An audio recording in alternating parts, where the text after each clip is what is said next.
Amsal 3 ayat 9 dan 10. Ya, muliakanlah Tuhan dengan hartamu dan dengan hasil pertama dari segala penghasilanmu. Maka lumbung-lumbungmu akan diisi penuh sampai melimpah-limpah dan bejana pemerahanmu akan meluap dengan air buah anggurnya. Itu firman Tuhan. Waktu saya kuliah dulu, kakak rohani saya mengajarkan ayat ini. Ya, dia bilang kita memuliakan Tuhan itu tidak hanya dengan mulut, bibir, lidah kita dengan pujian penyembahan, tapi juga dengan harta kita. Ya, bahkan ukurannya seringkali di situ. Sebab Alkitab berkata di mana hartamu di situ hatimu. Itu sebabnya orang muda yang kaya yang Tuhan minta jual hartamu, berikan kepada orang miskin, kamu akan beroleh harta di sorga. Hartamu itu nggak hilang, kamu cuma transfer saja. Kayak kamu pergi ke bank, kamu bawa segepok uang, lalu masukin di ATM ya atau di teller akan dihitung, itu uangnya diambil sama teller. Tapi catatannya ada. Saudara punya account bahwa saudara punya sejumlah uang nilainya sekian. Nah, jadi ketika Tuhan berkata kepada orang muda yang kaya itu, ya, jual hartamu, berikan kepada orang miskin, maka engkau akan beroleh harta di surga. Nah, itu ada kelanjutannya kan? Lalu dia bilang, lalu kembalilah ke sini dan ikutlah aku. Nah, ikutlah aku itu yang sering-sering kadang-kadang kita lupakan. Sebab kita nggak bisa menikmati berkat yang Tuhan janjikan itu kalau kita tidak ikut dia. Kalau tidak ikut tuntunannya nggak bisa, saudara. Tuhan itu baik. Ya, dia ingin kita bisa menikmati yang terbaik. Tapi untuk bisa menikmati itu juga kita mesti ikut dia. Jadi nggak bisa setengah jalan. Saudara nggak bisa menerapkan ayat ini misalnya dengan memberi banyak lalu hidup semaunya. Nggak bisa. Nah di kesempatan lain kalau saudara baca, Abraham itu kaya. Sangat kaya. Diberkati luar biasa. Dan nggak apa-apa. Lalu Zakeus ketika ketemu dengan Yesus, langsung dia bilang setengah dari milikku, nggak semuanya loh, setengah dari milikku akan kuberikan kepada orang miskin. Dan kalau ada yang pernah kuperas akan ku kembalikan 4 kali lipat. Nah Tuhan gak suruh itu. Tapi itu menunjukkan hati yang begitu ketemu Tuhan, dia mau ikut Tuhan. Dia mau lepaskan semuanya, pokoknya ikut Tuhan. Nah jangan salah sekali lagi, jangan berpikir kalau ikut Tuhan itu kita udah habis-habisan, semakin gak punya apa-apa, semakin rohani. Enggak saudara. Sebenarnya kondisi hati kita itu. Kalau kondisi hati kita itu bisa terus terarah kepada Tuhan, berkat apapun yang dipercayakan kepada saudara nggak akan membuat saudara itu hilang. Ya, anak yang bungsu itu kan minta hartanya, habis itu pergi menghabiskan hartanya. Itu nggak pernah diinginkan oleh Tuhan. Tapi sekali lagi kehendak bebas ada pada kita. Nah, kakak rohani saya mengajarkan ayat ini. Jadi dia bilang begini, nanti kalau kamu kerja gaji pertama kamu, ya. Itu coba kamu doa, kamu persembahkan buat Tuhan. Itu jadi buah sulung, persembahan sulung. Dan saya lakukan itu saudara. Ya, tentu karena saya sudah harus mandiri waktu itu, saya nggak bisa langsung begitu akhir bulan gajian langsung saya beri. Karena saya perlu ongkos buat bulan berikutnya, ya, perlu apa uang makan, perlu segala macam ya, perlu ya kebutuhan pribadi ya. Ada odol, ada sabun, saya juga sempat waktu itu sudah kos ya. Ya jadi harus disisihkan. Jadi saya nabung dulu 2-3 bulan jumlah itu terpenuhi baru saya beri. Nah waktu saya beri saudara itu ya, itu ada satu kelegaan. Karena memang dia ada ayatnya. Lalu ketika saya pindah kerja di tempat yang baru, hal yang sama saya buat juga karena tempat baru. Ya, pertama kali terima gaji dari perusahaan tempat saya kerja di tempat yang baru.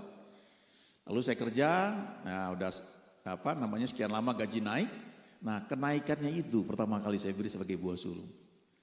Ya, jadi ada berbagai tafsiran saudara tentang ini. Ya, ada yang mengatakan selalu hasil pertama dari setiap tahun, ada yang bilang begitu. Ya, ada yang saya alami, saya praktekkan ya, waktu saya lulus dari kuliah adalah itu. Ya, hasil pertama, gaji pertama. Tentu semuanya harus kembali kepada doa dengan Tuhan.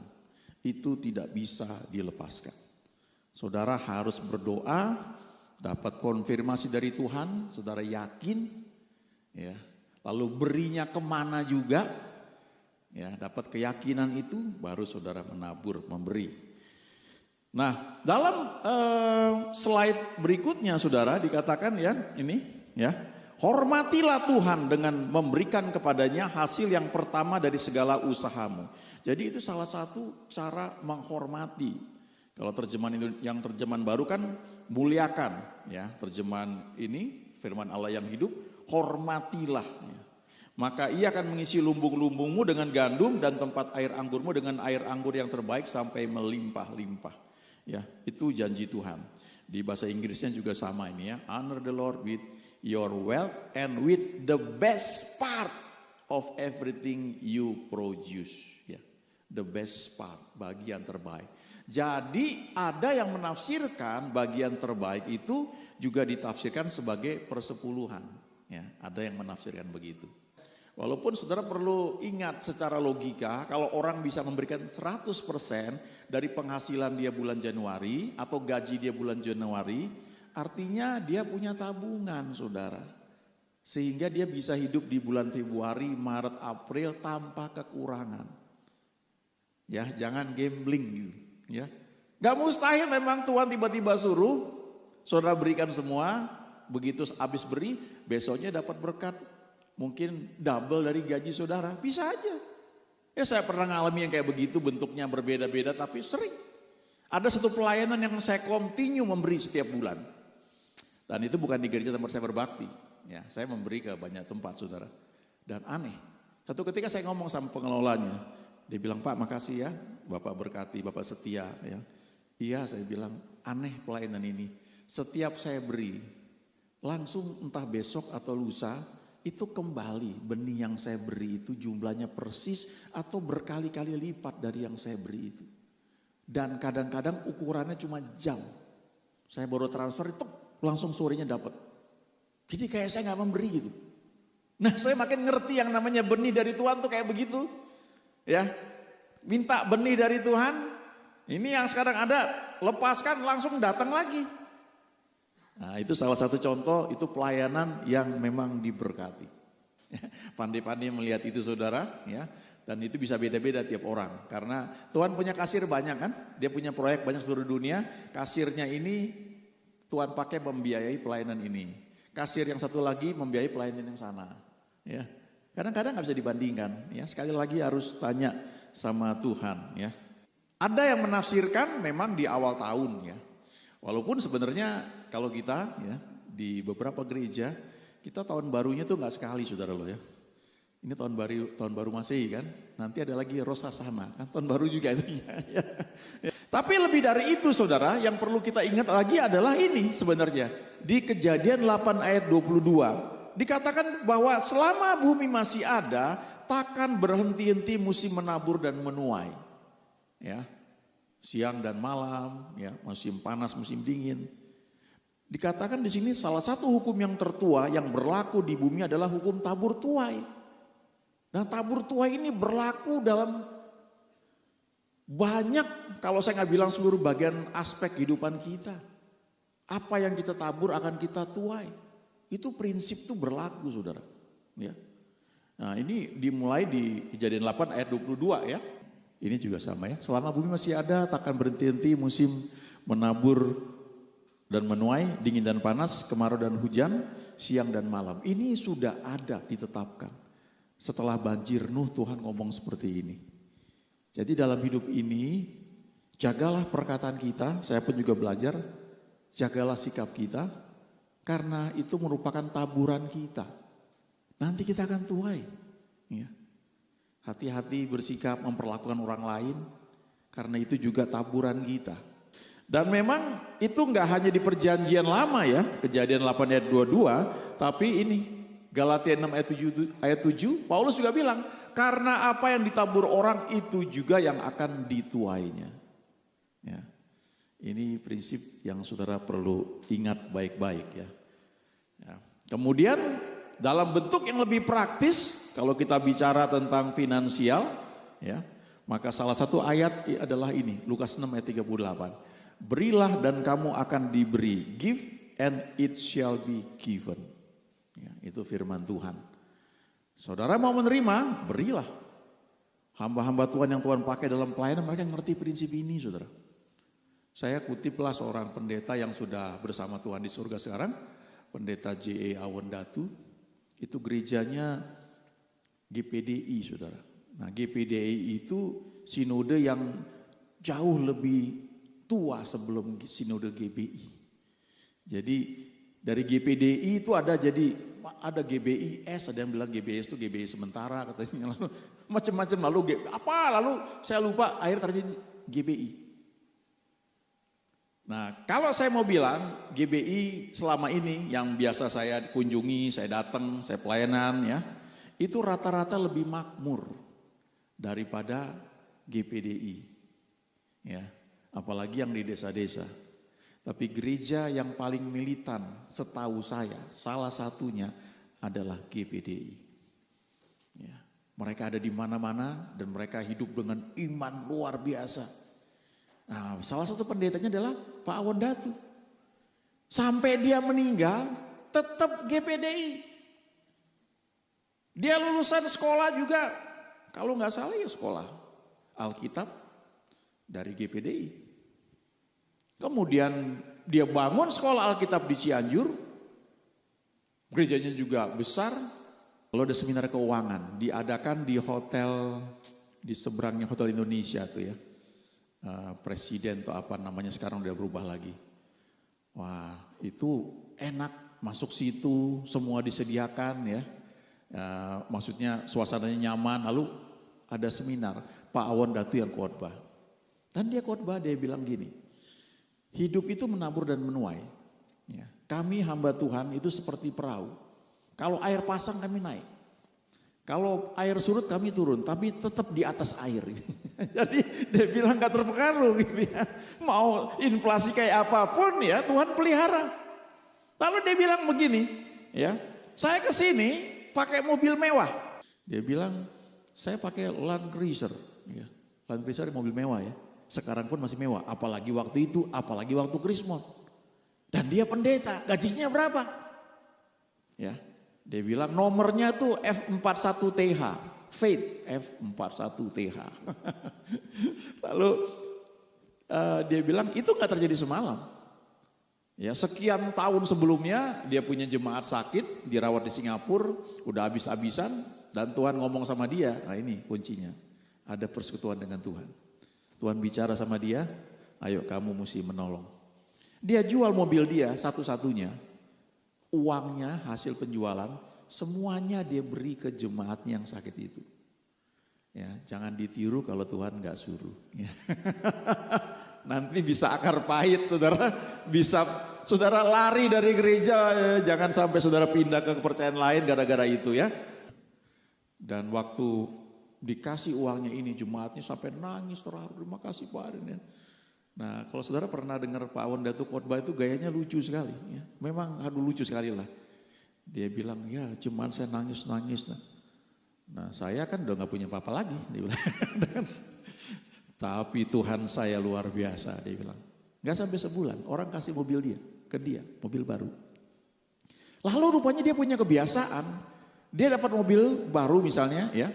Lalu mobil itu nanti dia doa, Tuhan suruh kasih ke orang lain. Nanti dia pergi ke satu desa ya, pendetanya cuma pakai sepeda motor, dia minta sepeda motornya dia tukar sama mobil. Motornya itu dia kasih ke pendeta lain yang gak punya motor yang pakai sepeda. Sepedanya dia ambil, dikasih ke pendeta lain yang kalau pelayanan jalan kaki di desa-desa. Nah itu jadi gaya hidup dia. Jadi gak aneh ketika dia sudah sering menabur, dia menuai. Itu tuaian dia. Kan dia bilang saya pendeta gajinya berapa. Tapi orang yang kasih ke saya itu bisa dari gereja lain, dari GKI. Bisa ngasih ke dia, coba hubungannya apa. Tapi yang saya mau bilang, walaupun beda aliran Tuhan bisa bekerja tuh. Ya apa susahnya burung gagak juga bisa diperintah sama Tuhan kok. Apalagi pendeta atau orang dari aliran lain, kan mudah buat Tuhan buat itu. Tapi kenapa bisa terjadi? Karena itu hukum saudara. Berilah kamu akan diberi, itu hukumnya, the law sih. Ya, minggu lalu saya dengar seorang hamba Tuhan dia cerita, ada pendeta di Amerika, orang kulit hitam. Gerejanya mewah dan orangnya kaya, saudara. Kalau nggak salah punya private jet ya. Di Amerika tuh wajar orang pakai private jet. Kayak saudara di sini lihat orang punya mobil, kadang-kadang lebih dari 1, 2, 5 ya. Ada yang punya yacht misalnya kalau tinggal di tepi pantai. Mungkin kita jarang dengar itu, kita anggap itu sangat mewah. Tapi bagi kalangan tertentu itu biasa, nggak aneh. Nah kalau di Amerika, orang punya pesawat terbang pribadi, ya pelayanan, itu juga bukan hal yang aneh. Ya. Tapi itu seringkali disorot, karena dikira itu uang jemaat dipakai untuk beli. Lalu ketika pendeta yang kaya ini saudara, orang kulit hitam ya, dia pakai pesawat, dia pakai mobil mewah. Lalu ada yang ngomong rupanya, kamu nggak layak pakai kayak begini, kamu kan pendeta, masa pakai mobil mewah. Dia akhirnya ada orang kasih Rolls Royce saudara, itu dikasih loh, bukan dia beli dengan uang pelayan, orang kasih. Jadi waktu dia pakai dia merasa enak, dia jual. Begitu dia jual, terus temannya bilang, kamu nggak menghargai yang Tuhan beri. Kamu sudah beri berapa banyak mobil ke orang lain? Oh saya lupa, udah puluhan, mungkin lebih dari 100. Dia beri loh saudara. Ya nggak aneh, itu tuayan kamu. Dia minta ampun, dia bertobat, dia beli lagi tuh, yang dia udah dijual itu saudara. Walaupun dia rugi karena lebih mahal jadinya. Tapi sana menyadari hal itu. Ya, jadi itu tuayan. Nah memang tidak bisa dipungkiri, ada aja orang yang kepleset lalu salah menggunakan, nah ya ada aja. Itu kan terjadi di mana-mana. Orang direktur perusahaan gede pun korupsi juga terjadi kan. Bukan berarti itu benar, enggak. Maksud saya itu terjadi di mana-mana. Tapi bukan berarti gara-gara itu maka direktur enggak boleh terima yang bagus-bagus. Mana mau dia jadi direktur. Nah, paham saudara ya? Jadi saya share ini untuk kita bisa belajar. Karena nanti waktu saatnya saudara menikmati itu, jangan merasa bersalah, enjoy. Saya punya kerabat yang pernah cerita, suaminya kerja di perusahaan yang bagus, dan kemudian dapat banyak fasilitas, salah satunya dapat fasilitas rumah. Tapi mereka memilih tidak tinggal di situ karena nggak enak katanya. Banyak orang ngomongin, saya bilang itu kan hak kamu, itu kenapa kamu merasa pusing sama orang lain? Emang orang lain itu gaji kamu? Kan enggak kan? Udah perusahaan kasih, bos kamu ACC semua, apa yang dipusingkan ya? Kecuali kamu punya alasan lain yang memang biblical, Tuhan bicara dan sebagainya, ya itu oke. Kalau enggak ya nikmati. Oke, saya teruskan ya. Ini prinsipnya, berilah dan kamu akan diberi. Ayatnya ini Lukas 6 ayat 38. Lalu dikatakan suatu takaran yang baik, yang dipadatkan, yang digoncang dan yang tumpah keluar akan dicurahkan ke dalam ribaanmu. Sebab ukuran yang kamu pakai untuk mengukur akan diukurkan kepadamu. Ini ada beberapa prinsip di sini saudara ya. Dalam bahasa Inggrisnya ini begini. Give and it shall be given unto you.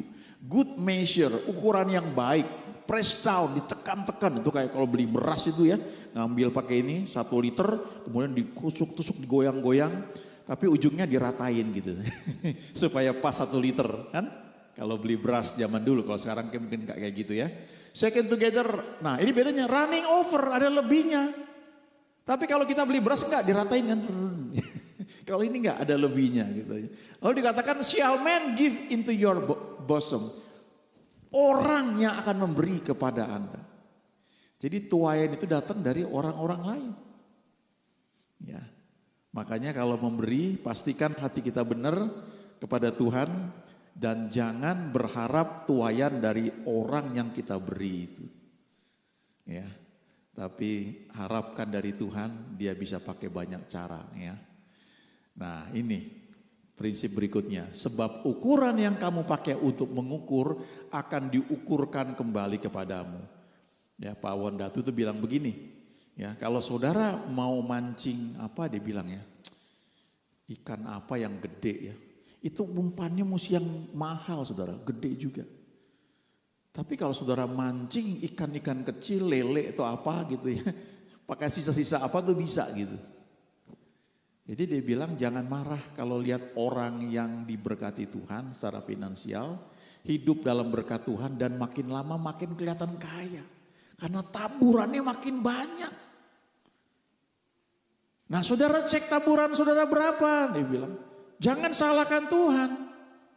Nanti ada beberapa prinsip lainnya saudara, tapi memang itu satu prinsip. Saya ingat saudara bertahun-tahun yang lalu ada sepasang pria dan wanita menikah ya. Yang satu sudah terbiasa kalau memberi itu ukurannya jutaan. Ini bicara 25 tahun yang lalu ya.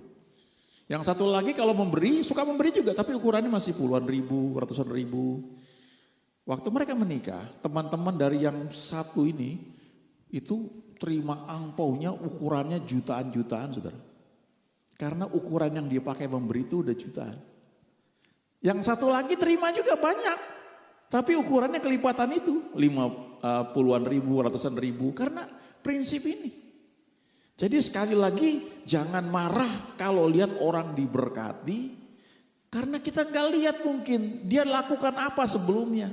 Kalaupun dia misalnya nipu, nanti Tuhan akan berurusan dengan dia. Tapi jaga hati kita dan cek baik-baik ya. Yang kita nggak tahu adalah taburan mereka ukurannya mungkin sudah sangat berlimpah. Nah ini di Paulus katakan ya di 2 Korintus 9 ayat 6 dia bilang camkan ini. Iya. Orang yang menabur sedikit akan menuai sedikit juga dan orang yang menabur banyak akan menuai banyak juga. Ya. Dan ini bicara mengenai keuangan. Nanti baca ayat 8, ayat 9, ayat 10, ayat 11. Itu bicara mengenai persembahan. Jadi Paulus bilang, camkan ini. Kalau kamu menabur sedikit, kamu akan menuai sedikit. Kamu menabur banyak, akan menuai banyak juga. Nah kalau memang kondisi kita, ya kan bisa aja dalam satu komunitas, satu gereja, ada orang yang bekerja, gajinya sekarang Bekasi paling gede ya. Kota Bekasi atau Kabupaten Bekasi. 5, berapa loh ya sebulan. Jakarta aja 4,9 sekian. Anggaplah gajinya 5 juta. Nah yang di belakang saudara gajinya 10 juta misalnya. Ya. Per bulannya aja udah beda. Tapi di hadapan Tuhan itu sama. Karena Tuhan melihat hati kita. Di hadapan manusia mungkin beda. Nah yang gajinya mungkin baru katakanlah 5 juta. Dia memberinya mungkin belum bisa banyak. Jangan dipaksakan. Jangan bandingkan orang yang gajinya mungkin udah gede banget lalu saudara pengen beri seperti itu. Itu kayak saudara naik tangga, anak tangga tiba-tiba mau langsung lompat 5 anak tangga. Gak bisa. Ya. Itu ada ukuran tertentu ya. Tapi ini prinsipnya bahwa kalau orang menabur sedikit akan menuai sedikit juga. Orang menabur banyak akan menuai banyak juga. Nah waktu datang tuaian itu saatnya saudara mulai berdoa. Dan berpikir, bertanya sama Tuhan supaya saudara bisa menabur lebih banyak lagi. Sebab kalau taburannya lebih banyak, tuaiannya akan lebih banyak lagi. Itu simple sekali. Ya, tapi sekali lagi tanya sama Tuhan. Ayat berikutnya, ya. Hendaklah masing-masing memberi menurut kerelaan hatinya, jangan dengan sedih hati atau karena paksaan, sebab Allah mengasihi orang yang memberi dengan sukacita. Nah, saudara ini yang penting juga ya. Jadi jangan tertekan, ikut-ikutan, ya. Karena pendeta saya bilang, ayo beri yang banyak, ayo. Saudara tertekan ya, lalu terpaksa memberi. Ya. Dikatakan Allah mengasihi orang yang memberi dengan sukacita. God loves a cheerful giver. Ini harus ada dalam hati. Saya berkali-kali ngalami ya, waktu walaupun memberi banyak, tapi di beberapa pelayan tertentu ketika saya hadir saya beri itu ada sukacita yang luar biasa sampai sukacita itu begini, Tuhan terima kasih saya boleh memberi di sini. Itu air mata kayak mau keluar saudara. Padahal memberi loh, bukan terima, memberi. Wih, dan saya ngerti bahwa ini pelayanan yang diberkati, ini tanah yang subur. Saya pasti akan nuai, nggak bisa enggak. Ya. Karena itu prinsip firman Tuhan saudara ya. Nah, saya sering bagikan kalau mau persembahan, persepuluhan, saya selalu bagikan, ayo kita doa, jangan terpaksa, ya, biar diberikan dengan sukacita, ya. Karena itu yang uangnya kan dilepaskan, diterima oleh pengelola keuangan gereja, ya, tapi hati kita ini yang naik ke atas. Kalau memberi pasti menerima, walaupun lama gitu ya, dan itu bisa beda-beda, tapi pasti. Ya, ada pohon yang kalau saudara tanam sekarang dia cepat tumbuh, cepat hilang juga kan ada ini ya. Tapi ada juga yang butuh waktu untuk bisa tumbuh dengan baik. Ini ingat baik-baik bahwa Tuhan mengasihi orang yang beri dengan sukacita, ya. God loves a cheerful giver. Nah, selanjutnya ini saudara, ini yang perlu saya baru dapat ini belakangan ya. Ada ayat yang mengatakan begini di Amsal 15 ayat 16, ya. Lebih baik sedikit barang dengan disertai takut akan Tuhan daripada banyak harta dengan disertai kecemasan. Saya literal sudah ketemu orang-orang yang tipe kayak gini. Ya. Ada orang yang kelihatannya nggak kaya ya. Tapi dia menikmati hidup. Dia punya sikap hati takut akan Tuhan. Hidupnya kelihatan sederhana. Saya tahu dia kerja di perusahaan, pakaiannya seperti apa.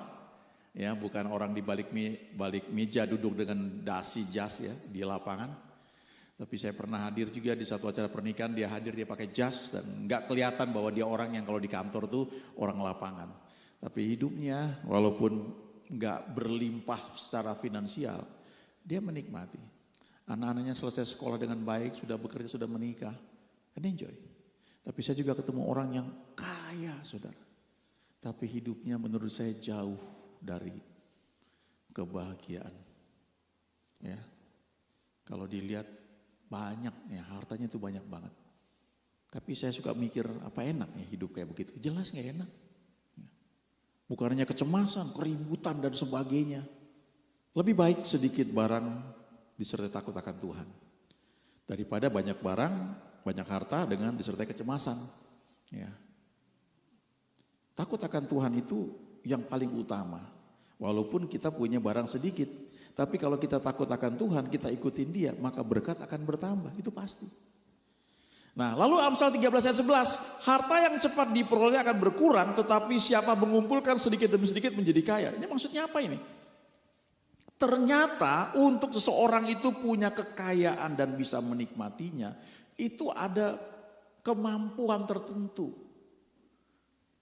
Dari banyak data statistik ya dikumpulkan, orang-orang yang menang lotre, walaupun nilainya gede 5 miliar atau berapa miliar, dalam waktu mungkin 5 tahun itu habis, saudara. Karena nggak punya skill untuk mengelolanya. Tapi kalau kita bertumbuh sedikit-sedikit, ya itu kemampuan mengelola sedang dibentuk. Saudara punya uang mepet. Saudara pengen beli kopi kenangan misalnya. Gak cukup, itu 19.000 misalnya. Cari yang murah misalnya. Atau puasa dulu, mungkin gak perlu minum itu dulu gitu ya. Saudara pengen sesuatu yang wah ya. Saudara, ini gak cukup duitnya. Itu skill saudara sedang dilatih. Memilah-milah, belajar percaya. Kadang-kadang kebutuhan begitu banyak. Gak cukup nih, dari uang yang ada kebutuhannya sekian. Lalu berdoa tanya Tuhan, lalu Tuhan kasih ayat, kesusahan sehari cukup untuk sehari. Jangan khawatir yang besok, hari ini bereskan dulu, yang mau selesaikan yang mana, itu aja dulu. Lalu percaya besok Tuhan akan cukupkan lagi. Kadang-kadang bisa terjadi kayak begitu, day by day. Tapi skill saudara dibentuk, itu yang penting. Dan jangan lupa ya, ini selalu saya suka sampaikan di banyak tempat ya. Slide terakhir ini ya. God is good all the time. Tuhan selalu baik setiap saat. Ya. Nanti ada saatnya saudara menikmati, nggak harus semua sama ya. Tergantung impiannya, tergantung juga nanti mau percaya sejauh mana. Ya. Ini gambar di mana kira-kira? Tahu ada yang tahu? Ya? Di Losmen atau di Kos? Di mana? Ada tahu? Pesawat terbang ya. Saya berapa kali terbang ya. Kelas ekonomi sih, walaupun lumayan saudara ya. Kalau udah terbang belasan jam itu, wah memang bagus ya. Atasnya itu dibuat pakai, jadi kayak langit-langit kayak malam lihat bintang gitu, redup semua. Udah selimutan ya. Minum lagi red wine. Enak, nyaman sekali. Ya cuma kalau kelas ekonomi ya, kalau mau ke toilet tuh kita mesti permisi sama di samping kita. Nanti dia bangun dulu ya, meja dilipat dulu, kita keluar lagi. Gitu. Terus kayak gitu ya. Dan kalau terbangnya lama itu lumayan capek, saudara. Sementara kalau mau masuk pesawat, kadang-kadang lewat kelas yang ini nih. Gila ini beda, harganya tuh satu pesawat bisa 6 kali lipat atau 10 kali lipat dibanding kelas ekonomi. Ya. Saudara percaya nggak bahwa ini juga disediakan buat kita sebenarnya? Cuma masalahnya kita sudah mampu belum sampai di situ. Ya. Kejarlah Tuhan, ayo ikutin terus pelajaran yang dia berikan, praktekkan dengan setia, dan saudara akan naik step by step. Alkitab berkata di Mazmur 127, Tuhan memberikan berkat kepada orang yang dicintainya pada waktu tidur. Jadi jangan lupa tidur saudara ya. Walaupun jangan kebanyakan tidur juga ya. Sebab waktu tidur itu Tuhan memberkati kita. Waktu kita rest, waktu kita nggak ngoyo ya.